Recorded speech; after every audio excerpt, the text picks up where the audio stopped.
Today, my friends, we are taking a trip down memory lane. I'm talking about when Black Desert first launched. I used to run a guild, and throughout that time, I've had some interesting experiences. If you're familiar with running a guild or being part of a serious guild, you know that guild equals politics, and that equals drama. Lots of drama. So today, I'm going to be telling you guys a couple stories. I have a lot to choose from, but I selected two for this video because, I think these might be the most interesting ones. And one of them actually plays a role in how I became a YouTuber. But before we get into this video is sponsored by Black Desert. So if you are currently playing Black Desert, or you might return one day, or you've never played it, there's a few reasons to play at the moment. Because it is Black Desert's 4th anniversary. Yes. And with this comes a lot of new events. The first goes on until the 23rd of this month, and this is called Save the Wildlife. So the way this event works is that players can complete an event questline by turning in tokens obtained by gathering, hunting, fishing, and various other actions. Now you exchange these tokens, you get rewards, but what this does is it determines how much Black Desert is going to donate to a wildlife charity. So this is actually a really heartwarming event, if I do say so myself. And there are also special login rewards that go on until the 1st of April. And I always say, even if you don't currently play the game, if you just consider playing the game, you should just log in, because I've missed out on so much stuff from not doing that. And well, I know some of you are thinking, I don't have the game, I've never played it. I can't afford that right now. Black Desert's buy to play, right? Well, there's a 7-day free trial, and you can start now by just clicking that link in the description below. There's other events, and you can read up on those below. I will link those in the description, but for now, I think we should get into these stories. So to give a bit of background to all this, I believe Black Desert came out in 2016, so 2016 is the year that I started playing on the North American servers. And before starting in beta, I decided that I would start a guild, because back in the day, before life became what it is now, where I'm extremely busy all the time, I had a lot of free time on my hands. I dedicated all my time to creating content, but back in the day, it was just live streaming 13 to 15 hours a day.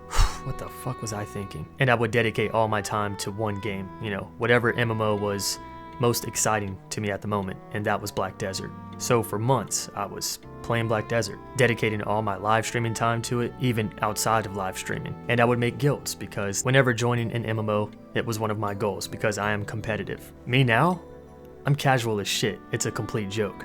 But back then, I was more serious. So in beta, I was deciding on a name for the guild. I had a few friends we were going to make it, but I always invite people that watch my stream that plan on taking the game serious. We went over a few names, some that were serious, and I also had the idea to name the guild Club Penguin. And I remember saying, if we choose this name Club Penguin, people will not take us serious. It is a trolly name. And if we do anything questionable, people just aren't going to take us serious. We won't have our time in court. We're going to be guilty from the bat because we're Club Penguin. Even, saying that, and even some of us agreeing on it, we still rolled with the name Club Penguin. Trolly name. But the thing was, I wasn't a trolly person. I goof around, but the goal of the guild was never to be trolly or to be toxic. But I did have a couple toxic members.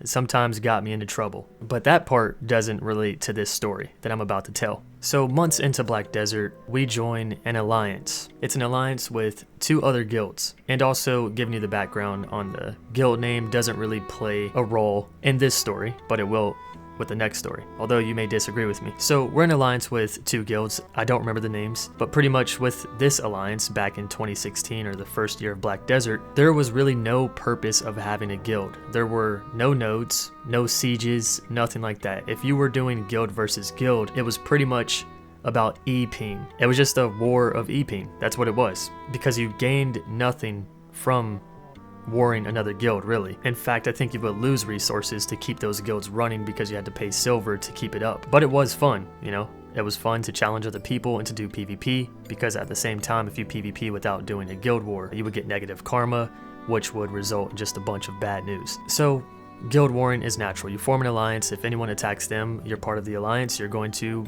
protect them and help them. There comes a time where there is a world boss. And during a world boss, everyone just swarms and zergs the boss down, and you hope that you get boss armor or boss gear, and you make money, you get whatever rewards. During one of these world bosses, a random guild started flagging up and killing players of my guild. And I don't know if this was brought to the attention of one of the guilds I was allianced with by me or one of my members in a way where, hey, these guys are attacking us, or if it was brought up with a guild that I was alliance with where they came to me and said, hey, why are you warring with this guild? Because remember, this is 4 years ago, so my memory a little foggy. Regardless, we're being questioned why we are at war with this guild that was slaying my members at a world boss, which is pointless. It's an absolute dick move at the time because you gain nothing from it. You are just stopping people from making progress. So we explained that. These guys just flagged up on us. This guild that we're allianced with says, no, those are our friends. They would never do anything like that. Fuck you guys. Kicked us out the alliance and made us kill on sight. Just hearing this situation, they asked for an explanation. We gave them an explanation. This is what happened. This is exactly what happened. These guys were not listening to reason, and they didn't even give us a chance. They just took the other side because they know these guys and they're friends of theirs. So we became kill on sight. And so going forward, you know, we were receiving messages that we're gonna farm you.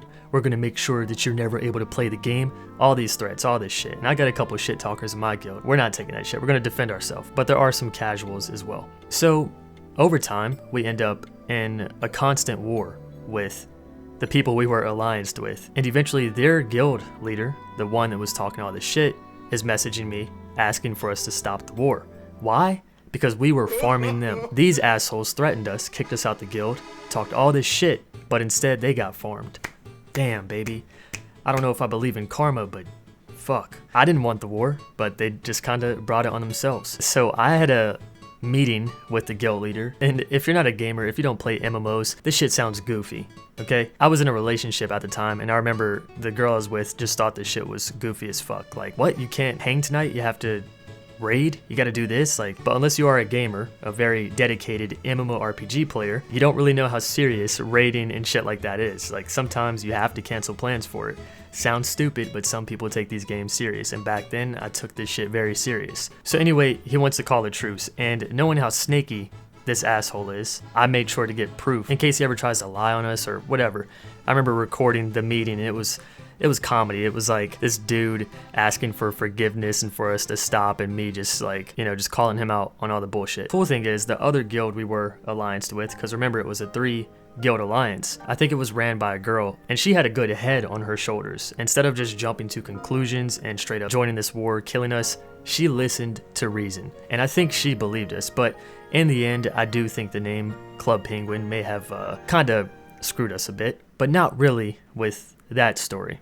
But this just goes to show you how guild drama and politics and just dumb shit, you know, can go on with these guilds. You can't trust people. We're in an alliance with you. We're supposed to protect each other, but you just turned on us. You just turned on us in like the blink of an eye. I think from there, we just kind of stayed solo. I hate guild politics. I hate it. I'm so glad I'm done with this shit. On to the next story. This is the juicy one. So with this next one, this takes place, I guess, months after the original bullshit we dealt with. We're still Club Penguin.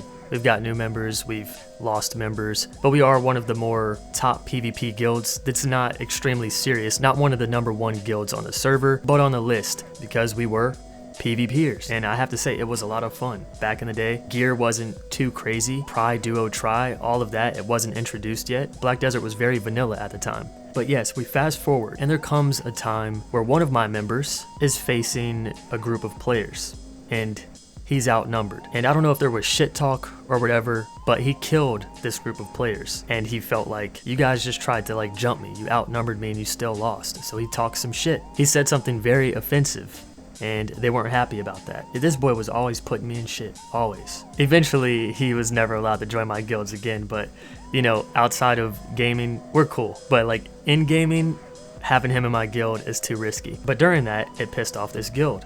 And from there, things just they just started going downhill. So we were like warring with this guild. There was a lot of back and forth, truce, no truce, but then it became a war of the mind. But what happened is that this guild started getting other guilds to war us. It was mainly based off of rumors. So they would tell other guilds we were talking shit, that we did something or killed one of their players, which would pretty much get us into wars with other guilds. So we would be in like several different guild wars. Mind you, Club Penguin. Club Penguin did what? They said this about us. Club Penguin is doing this, they're doing that, they're toxic. Easy to believe, it's Club Penguin. These guys are fucking trolls, they're toxic. And I'm not toxic. I can be toxic. Put me in a game of Apex, I can talk shit. But never have I ever really considered myself a toxic person. And I think a lot of my friends that I know online would agree. But that's what we're being labeled. It gets to a point where if I was to joke about something, for example, I'm live streaming, and I say, you know what would be crazy? We're in a war with all these people. What if we got warred by the #1 guild on the server? Not even like 5 minutes later, we are warred by the #1 guild on the server. And this guild leader is like sending me whispers like, hey, I know your name. I know you do this. I know you do that. And I'm like, oh, great.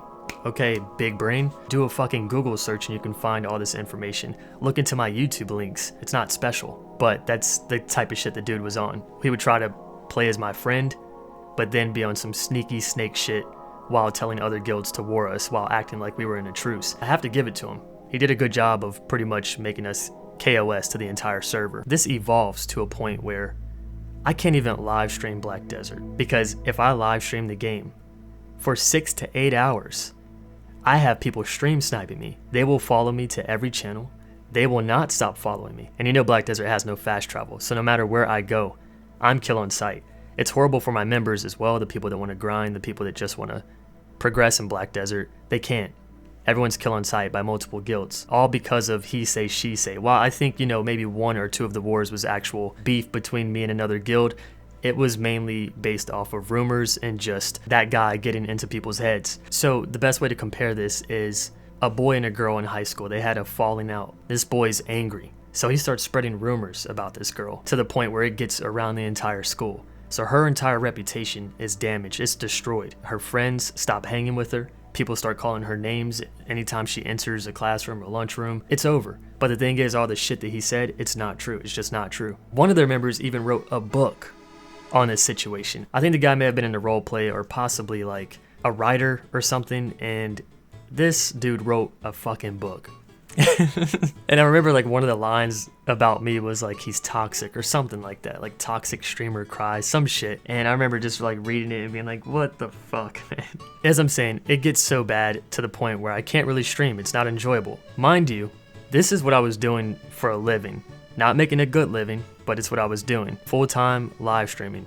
10, 12, 13, 15 hours a day. This is after Arc Age, so most of my viewers only watch me for Black Desert. I wouldn't really say people enjoyed watching me. For me, it was more for the content that I was making. Why was live streaming my thing? Was it just like I just want to be a live streamer and, you know, not work any other job? There were other elements that led to why live streaming was pretty much my only outlet at the time. And this was ruining it for me. I could not stream. It did not feel good to stream and make no progress. I'm just moving from channel to channel, going to different areas, you know, farming mobs for 5 minutes, stream snipe, spend 30 minutes going somewhere else. Same shit. Now I could play another game, I could stream another game, but as I said, the way that it worked was most people were watching me for Black Desert. And here I am trying to be a successful streamer. It's the game I love, it's the game I want to stream, and not only that, but to make progress, I have to play the game. So at this point, I'm thinking, how can I still play this game I love and still create content? And I said, fuck streaming, fuck it. You know, I'm just gonna give it up and I'm going to just make some YouTube videos. That way no one can stalk me for 6 hours straight. And I started doing it and I was able to enjoy the game again. And this is when one of my first YouTube videos ever hit like 100,000 views in like 2 nights and 2 days. And this is back when I was averaging like 1,000 views per video. So this was mind-boggling to me. And it's also my first time dealing with real hate because of my voice, because of the way I speak. And I have to say that, you know, back then I definitely wasn't as well spoken as I am now. I still don't speak that well, but when doing YouTube, I try to put on my suit and tie just a little bit. But yeah, I'm from the ghetto, and the way I speak, my slang, just all that shit, that's how I talked, no filter in videos. So I got a lot of shit for that. And it was my first time dealing with hate on a massive level, and I was like, oh damn, okay. But it was also that momentum that started that made me decide, you know what, maybe I can do this YouTube thing. It's kind of better in a way. I can enjoy these games, you know, just turn it into videos, but I don't have to worry about the bullshit that comes with it. And so I started making more Black Desert videos, and eventually it evolved into branching out to other games. Then I returned to streaming at a later date, and my live streaming career was much more successful because of my YouTube career. But it was these assholes, these stream sniping douchebags, that led to, I guess, to where I am now. Because if it wasn't for that, I probably would have never focused on YouTube at that time. Maybe a later point in life. I think it was that time that was critical for my channel. I don't necessarily believe that everything happens for a reason, but I do believe that, you know, if that never happened, I wouldn't really be where I am at the moment. And after that, you know, I've ran other guilds. 90% of the time that I've ran guilds, we have been at the top. I strive to be the greatest. And I would always say my guilds were pretty fun. I always had a group of serious people ready to be officers, ready to help me run it. Sometimes casual people, but I would always like to make sure everyone was serious about at least guild activity and things like that. Arcage, I had a top guild 2 to 3 different times. Revelation, we were one of the top guilds based on activity and just like getting shit done in the beta. You know, we stopped playing during beta because of reasons. But just after that, you know, guild drama and guild politics, the shit's stressful. Running a guild is definitely a job. If you have a guild with friends, I think that's fun. If you're just playing with a group of friends, casual or even serious, but it's just a small group of homies, you don't really have issues, you just have fun. But if you're playing to be #1 guild, everyone has to be on at a certain time, everyone has to commit a certain amount of hours per week, per day, making sure everyone's getting along and shit like that. It gets hard, because to be at the top, everyone has to have that serious mindset, and shit's stressful. I remember running guilds, sometimes it was more stressful than like jobs I've worked, and now I'm just not a fan of it. I don't run guilds, so these days I just join guilds, or I make guilds with groups of friends to just enjoy the content with. But my serious days are over. My elite hardcore days, they are over. I am a casual at the moment, and that's okay with me. But yeah, these are just 2 Black Desert stories, moments that I've had. Goes to show you the bullshit that can happen with guild politics. Things blowing up way out of proportion, lies being told, slander. Good shit, guys. Thanks for listening. Hope you enjoyed this video, and remember, if you want to play Black Desert, there's a free 7-day trial down below. And there's also a lot of cool events going on, so I definitely have to log on myself. I probably will after editing this video. Until the next video, guys. See you soon, friends.